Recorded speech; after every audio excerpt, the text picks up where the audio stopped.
Hello everyone, आप सब कैसे हैं? मैं उम्मीद करता हूं कि बहुत अच्छे होंगे और अपनी पढ़ाई को बहुत अच्छे से कर रहे होंगे। मैं आकाश कुमार बढ़ाना आईसीटी वर्चुअल क्लासरूम में आपका बहुत-बहुत स्वागत करता हूं मेरे प्यारे बच्चों। आप सब कैसे हैं? देखिए, जैसा आपको पता है कि हमारे 6th क्लास चल रही है और हम लोग देख रहे हैं हमारी पुस्तक हमारे अतीत। इसमें आज हम लोग चैप्टर को लास्ट करेंगे क्योंकि बच्चों ने लाइव जुड़कर बहुत अच्छे से अपनी क्लास को पार्टिसिपेट किया है और सभी बच्चों ने बहुत अच्छे से मिलकर इसको पढ़ा है और समझा है, वो आपका रिवीजन किया है। क्लियर है? तो ये सारी चीजें हैं और आज हम लोग चैप्टर को अंतिम करेंगे और चैप्टर को अंतिम करने के बाद हम लोग जो इसके प्रश्न उत्तर है, महत्वपूर्ण प्रश्न उत्तर को हम लोग आपका करते चलेंगे। चैप्टर्स में सब कुछ आप लोग बहुत अच्छे से आपका पढ़ चुके हैं, कुछ भी ऐसा नहीं है कि आपसे कुछ बचा हो। जो बचा है शेष हम उसको कंप्लीट कर लेंगे। क्लियर है? चलिए, अगर आपका कोई डाउट है तो आप मुझसे पूछ सकते हैं, नहीं तो हम चलते हैं सीधा डिजिटल बोर्ड की तरफ। ध्यान दीजिए, हम लोग पढ़ रहे थे इसी के अंतर्गत बच्चों, आओ आरंभिक कृषकों और आपका पशुपालकों के बारे में पता करें। तो देखिए, यहाँ से शुरू करते हैं। वास्तव में निर्दिष्ट स्थान कृषकों और पशुपालकों की बस्तियां थी या नहीं, इसे जांचने के लिए वैज्ञानिक खुदाई में मिले पौधे और पशुओं की हड्डियों के नमूने के अध्ययन करते हैं। अब कह रहे हैं कि जहां हम लोगों को आपकी बस्तियां पाई गई हैं, अब हम उनको जो वो स्थान है उनकी अब वैज्ञानिकों ने आपको खुदाई की है और खुदाई से आपको कंफर्म हुआ है कि वहां नमूने थे कि नहीं थे। इनमें सबसे रोचक जले हुए अनाज के दानों के अवशेष हैं। ऐसा लगता है कि ये गलती या फिर जानबूझकर जलाए गए होंगे। वैज्ञानिक इन अनाज के दानों की पहचान कर सकते हैं। इस तरह हमें पता चलता है कि उपमहाद्वीप के विभिन्न भागों में बहुत सारी फसलें उगाई जाती होंगी। वैज्ञानिक विभिन्न जानवरों की हड्डियों की भी पहचान कर सकते हैं। कह रहे देखिए, जैसे वहां चीजें मिली हैं, चाहे आपके जले हुए अनाज मिले हों, चाहे वो गलती से जले हों, चाहे वो जानबूझकर जलाए गए हों, जो भी आपकी फसल है, उन सब के बारे में वैज्ञानिक जो अध्ययन है वो आपका चल रहा है। आगे देखिए, स्थायी जीवन की ओर पुरातात्विक विदों को कुछ पुरास्थलों पर पड़ोसियों और घरों के निशान मिले हैं, जैसे कि बुर्जगहोम यानी कि वर्तमान कश्मीर में लोग गड्ढे के नीचे घर बनाकर रहते थे, जिसे गर्तवास कहते थे, यानी कि अंडरग्राउंड हाउस हम जिन्हें बोलते हैं। इनमें उतरने के लिए सीढ़ियां होती थी। इनमें से ठंड के मौसम में सुरक्षा मिली होगी। पुरातात्विक विदों को झोपड़ी के अंदर और बाहर दोनों स्थान पर आग जलाने की जगह मिली है। ऐसा लगता है कि मौसम के अनुसार घर के अंदर या घर के बाहर आपका खाना पकाते होंगे। ठीक है, ये आपको ध्यान रखना है। ठीक, तो आपको इन सब चीजों को देखना है कि जो खाना बना रहे थे वो लोग कहाँ थे, या तो घर के अंदर थे या घर के बाहर थे। अब कह रहे कि एक गर्तावास का चित्र बनाओ, यानी कि गड्ढे का घर कैसा होता है, कैसे लोग निवास करते हैं, कि उसका अब आपको चित्र बनाना है। ठीक है, मैं आपको दिखाऊंगा अभी चित्र, शायद इसमें नहीं है।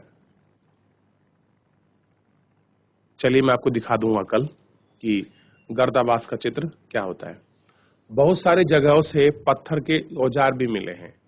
इनमें से कई ऐसे हैं जो पुरा पाषाण युगीन उपकरणों से भिन्न हैं, इसलिए इन्हें नव पाषाण काल युग का माना जाता है।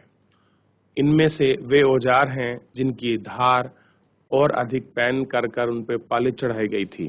कह रहे बहुत सारे ऐसे जो आपका नव पाषाण युग, यानी कि नया जो युग आपका प्रारंभ हो। देखिए, एक है पूरा पाषाण, एक है मध्य पाषाण और एक कौन सा है बच्चों, नव पाषाण। इनमें वे औजार भी हैं जिनकी धार क्या है और अधिक पैनी करने के लिए पॉली चढ़ा देते हैं। ओखली और आपका मूसल का प्रयोग अनाज और वस्तियों से प्राप्त अन्य चीजों को पीसने के लिए किया जाता था। आज 1000 साल बाद भी ओखली और मूसल का प्रयोग अनाज पीसने के लिए किया जाता है। उस प्रकार प्राचीन प्रस्तुत युगीन औजारों का निर्माण और प्रयोग लगातार होता रहा है। कुछ औजार हड्डियों से भी बनाए जाते थे। क्या होता थे कि जो कुछ औजार हैं वो कुछ हड्डियों से जो था आपका बनाए जाते थे। ये आपको ध्यान रखना है। अब देखिए, कुछ ऐसे औजार हमको मिलते थे। आपकी टीवी स्क्रीन पर आपका फ्लैश हो रहे हैं, आप इनको देखिए कि कुछ प्रकार कैसे आपके औजार मिले हुए थे। आप इनको देख रहे हैं ना? चलिए आगे देखते हैं थोड़ा सा। नवपाषाण युग के पुरास्थलों में कई प्रकार के मिट्टी के बर्तन मिले हैं।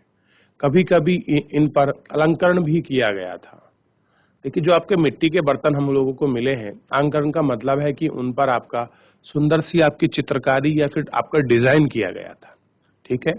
बर्तनों का उपयोग चीजों को रखने के लिए किया जाता था। धीरे धीरे लोग बर्तनों का प्रयोग खाना बनाने के लिए भी करने लगे। चावल, गेहूं, दाल जैसे अनाज आहार का महत्वपूर्ण हिस्सा बन गए। इसके साथ साथ अब लोग कपड़े भी बुनने लगे थे। इसके लिए कपास जैसे आवश्यक पौधे भी उगाए जाते थे। क्या ये परिवर्तन हर जगह एक और होंगे? ऐसी बात नहीं है जी। एक तरफ कई जगह है स्त्री पुरुष शिकार और भोजन करने के लिए काम करते थे, वे अन्य लोग हजारों सालों में धर्मशान धीरे धीरे खेती और पशुपालन को अपना लिया। बहुत जगह लोग मौसम के मुताबिक बदलाव के पर अपने आजीविका चलाते थे। यानी कि देखिए, जो आपके परिवर्तन हो रहे थे, वो सारे परिवर्तन हम लोगों को आपका हर जगह देखने के लिए मिले। चाहे स्त्री पुरुष के शिकार में हो, भोजन में वो काम कर रहे थे, और हजारों साल धीरे धीरे क्या हुआ, मौसम के मुताबिक वो बदल गए और क्या हो गया, अपनी आजीविका आपकी चलाने लगे। अब देखिए, चित्र दिखाया है मेहरगढ़ के घर का चित्र है। इसको देख लीजिए। मैं आपको थोड़ा जूम करके दिखा देता हूँ, ये आपकी पुस्तक में भी होगा। ये देख लीजिए। ठीक है, इसको देखिएगा। देख लिया आप लोगों ने?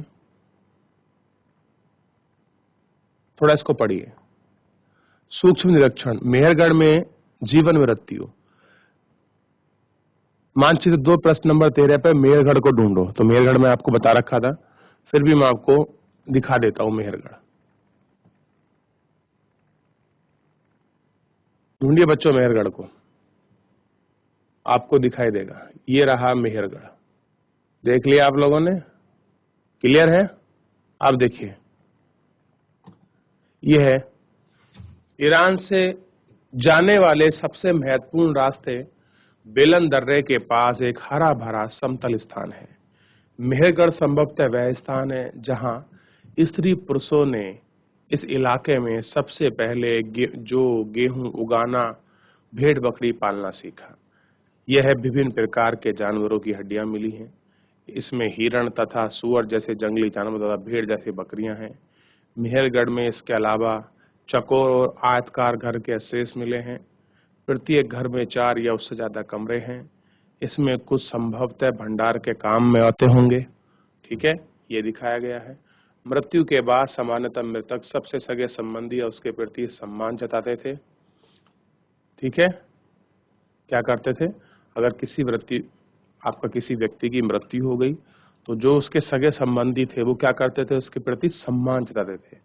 और क्या कहते हैं, लोगों की आस्था है कि मृत्यु के बाद भी जीवन होता है, इसलिए कब्रों में मृतकों के साथ कुछ ना कुछ सामान रखे जाते थे। मेहरगढ़ में कई ऐसी कब्र मिली हैं। एक कब्र में मृतक के साथ एक बकरी को दफनाया गया है। संभवतः इसे परलोक में मृत के खाने के लिए रखा गया होगा। अब देखिए, मेहरगढ़ में कुछ इस प्रकार की चित्र है। व्यक्ति को, ये देखिए, ये व्यक्ति को आपका दफनाया गया है और उसके साथ जो है आपका, ये देखिए, इसमें जो है बकरी को भी आपका दफनाया गया है।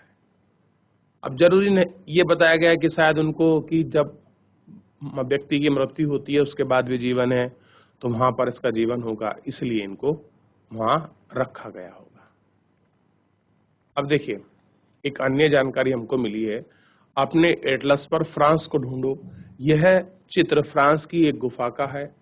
इस पुरास्थल की खोज 100 साल पहले 4 स्कूली छात्रों ने की थी। इस तरह के चित्र लगभग 20,000 साल पहले, 20 लाख साल पहले के लेकर आपका ट्रेवल जो लाख साल पहले के बीच के हैं होंगे। इनमें कई जानवरों के चित्र हैं, जंगली गधे, गैंडा, रेंडियर, बारहसिंगा, सूहर और गहरे चमकीले रंग से। देखिए, सिंपल कह रहा है कि फ्रांस में एक ऐसी क्या मिली है, गुफा मिली है, जहां पर ये चित्रकारी, इस प्रकार की जो पेंटिंग थी वो आपकी दिखाई गई थी। ठीक है, और इसमें कोई इतना खास विशेष नहीं है। चैप्टर जो है आपका ऑलमोस्ट समाप्त हो चुका है। अब आर्किटेक्ट्स एक स्थान से दूसरे स्थान क्यों घूमते थे, क्या है इनकी कहानी, ये पूरा थोड़ा सा जो चैप्टर है ये आपको अच्छे से आपको देखना है, और इस पूरे चैप्टर को आपको बार क्या करनी है, आप लोगों को बात करनी है। ठीक है, चैप्टर में आपको पूरा पढ़ा चुका हूँ, पूरा मैं आपको समझा चुका हूँ। कोई भी आपको डाउट है, कोई भी कोई प्रश्न है तो आप मुझसे पूछ सकते हैं मेरे प्यारे बच्चों। क्लियर है बच्चों? चलिए हम करते हैं प्रश्न उत्तरों। आपका जो पहला प्रश्न है, इस पहले प्रश्न को देखिए। आखेटक खाद्य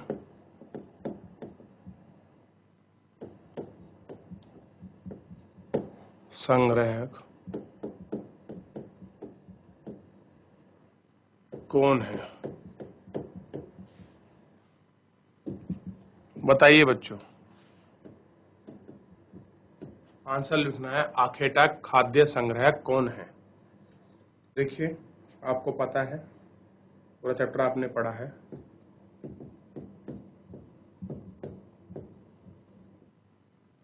आखेटक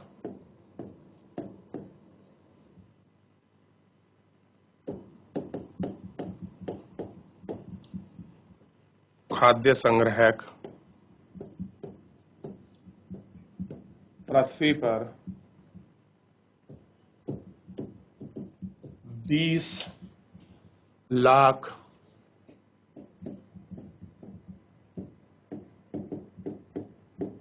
साल पहले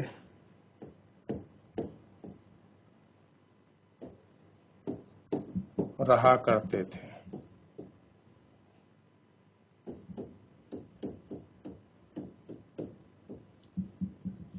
भोजन का इंतजाम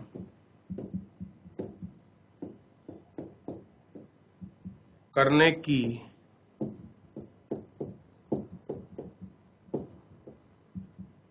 विधि के आधार पर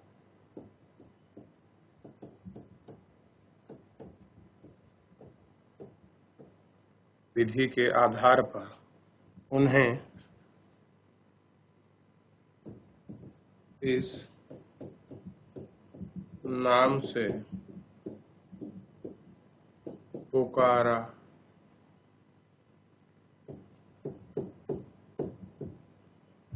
जाता है।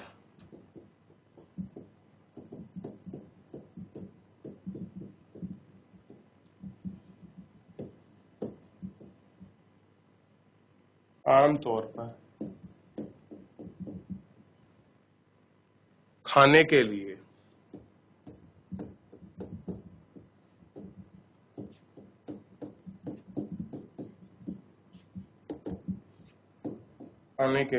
वे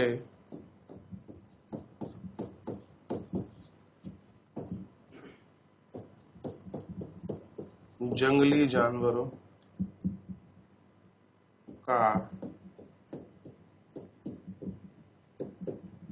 शिकार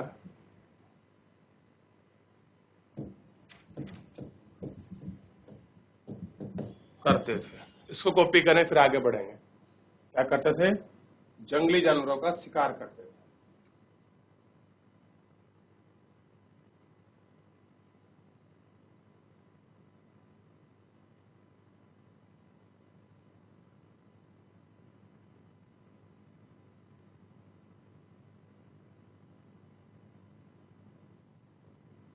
लिख लीजिए, फिर आगे बढ़ेंगे।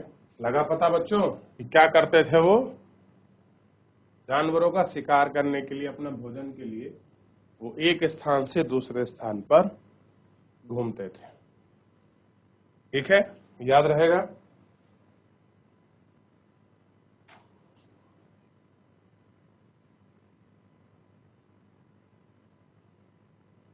आगे देखिए थोड़ा सा।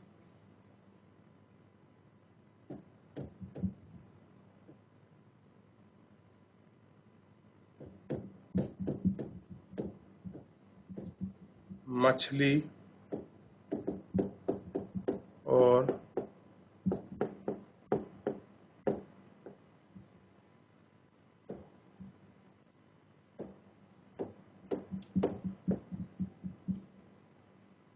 पकड़ते थे, फल मूल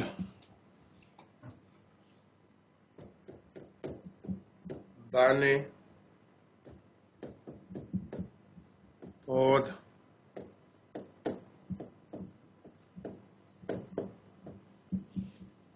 पत्ती अंडे इकट्ठा किया करते थे। क्या करते थे? मछलियां और आपका चिड़िया पकड़ते थे, फल मूल दाने पौधों की पत्तियां अंडे ये सब चीज क्या करते थे? इकट्ठा करते थे। हो गया बच्चों? मैं एक बार पीछे दिखा सकता हूं अगर किसी का छूट गया हो तो। ये देख लीजिए, यह कॉपी, हाथ खड़ा करें अगर ये वाला पेज कर लिया हो तो। कॉपी कर लिया बच्चों? अगर आप लोगों ने कॉपी कर लिया हो ये वाला पेज, हाथ खड़ा करें। बहुत अच्छे। ये भी लिख लिया? बहुत अच्छे। चलिए हाथ नीचे कर लीजिए। अगले क्वेश्चन पर चलते हैं और ध्यान देते हैं अगले क्वेश्चन को कि क्या है। अब देखिए प्रश्न वही है सब, अगर आप ध्यान देंगे तो, जो हमने पढ़े हैं।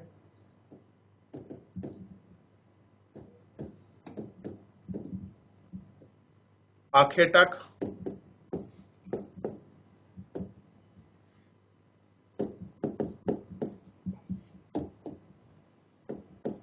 खाद्य संग्रहक,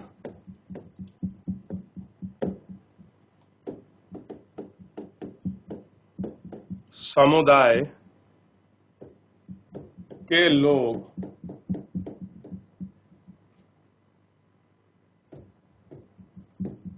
इधर उधर क्यों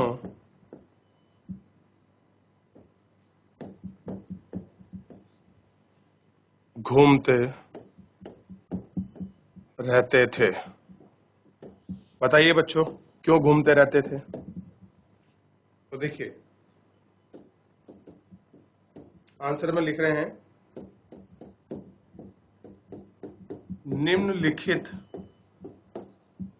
निम्नलिखित कारणों से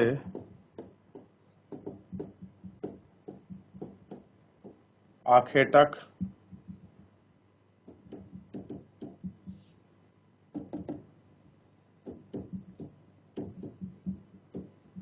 खाद्य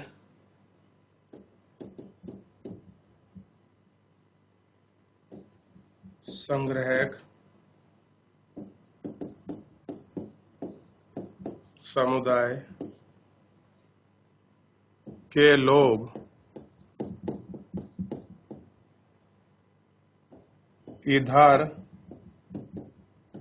उधर घूमते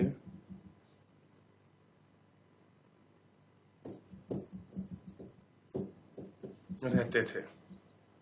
पहला कारण इसमें थोड़ा सा आप लोग देख लीजिए, अगर वे एक ही जगह पर ज्यादा दिनों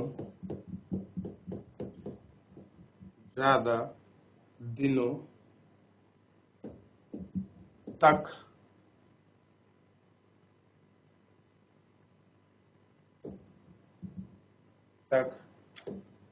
रहते तो आसपास के पौधे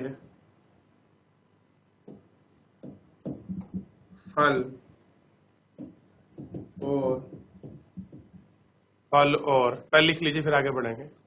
फल और क्या करते हैं, अगर वो एक स्थान पर रहते तो वहां के फल और वहां के आसपास के पेड़ पौधे जानवरों को खाकर क्या कर देते, वो समाप्त कर देते। फल और जानवरों को खाकर समाप्त कर देते। इसलिए उन्हें भोजन की तलाश में एक स्थान से दूसरे स्थान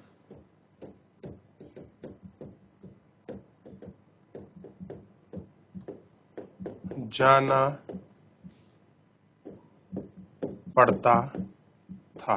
क्या करना पड़ता था? एक स्थान से दूसरे स्थान जाना पड़ता। दूसरा जो कारण है उसको भी देखेंगे। पहले इसको लिखिए जानवरों का शिकार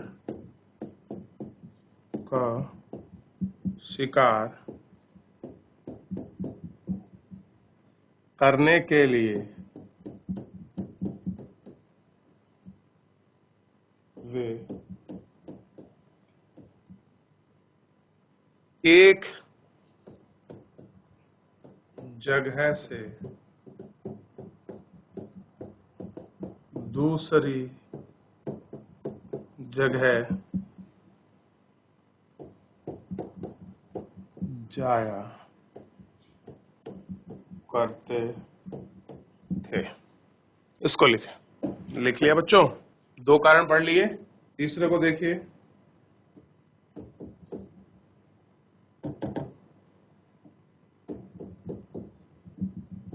पानी की तलाश में एक स्थान से दूसरे स्थान क्या करना पड़ता था? कि पानी की तलाश में एक स्थान से दूसरे स्थान जाना पड़ता था। लिख लिया? अगला देखिए। लिख लीजिए कोई बात नहीं। जैसे लिखने कर हाथ खड़ा कर दीजिए कर बस, ताकि मुझे पता चल जाए। करिए, कॉपी करिए। लिख लिया बच्चों? हाथ खड़ा कीजिए एक बार। ठीक है, धन्यवाद। फोर्थ रीजन लिखिए इसमें आप लोग। पेड़ों और पौधों में फल फूल अलग अलग मौसम में अलग-अलग मौसम में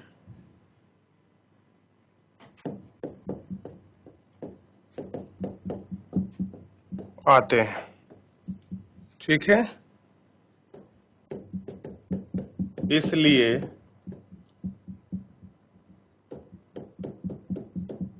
लोगों को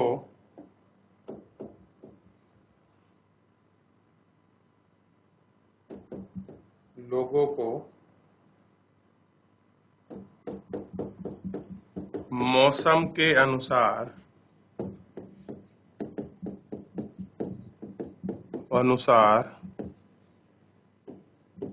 इधर उधर जाना पड़ता था। ठीक है? क्या करना पड़ता था? जाना पड़ता था। ठीक है? तो ये कारण। बच्चों, सारे बच्चे आप लोग बैठे हैं, क्लास में पढ़ रहे हैं। मेरे को ये बताइए, क्या आपको और प्रश्न उत्तर करने हैं या फिर चैप्टर को, नया चैप्टर आपका प्रारंभ करना है?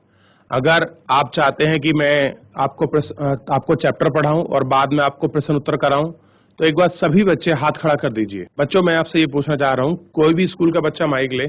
JSC ओडली, माइक ऑन करे बच्चे। Good morning sir. Very good morning. कैसे हैं आप? Sir I am fine. बच्चे, मुझे ये बताइए, क्या आपको चैप्टर पढ़ाने के बाद आपको प्रश्न उत्तर कराने हैं कि नहीं कराने?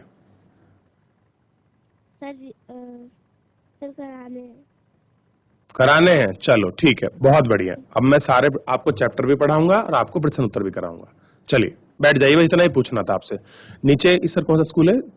धन्यवाद आपका। तो बच्चों, आज के लिए इतना ही, क्योंकि समय समाप्त हो रहा है। अगली कक्षाएं हैं, मिलते हैं कल, और हम कल अपना जो शेष आपके प्रश्न उत्तर रह गए हैं हम उनको करेंगे। तब तक के लिए बच्चों अपने चैप्टर को रिवीजन करिए, जितने प्रश्न उत्तर का है उनको रिवीजन करें। मिलते हैं कल, तब तक के लिए आपका बहुत बहुत धन्यवाद मुझसे जुड़ने के लिए।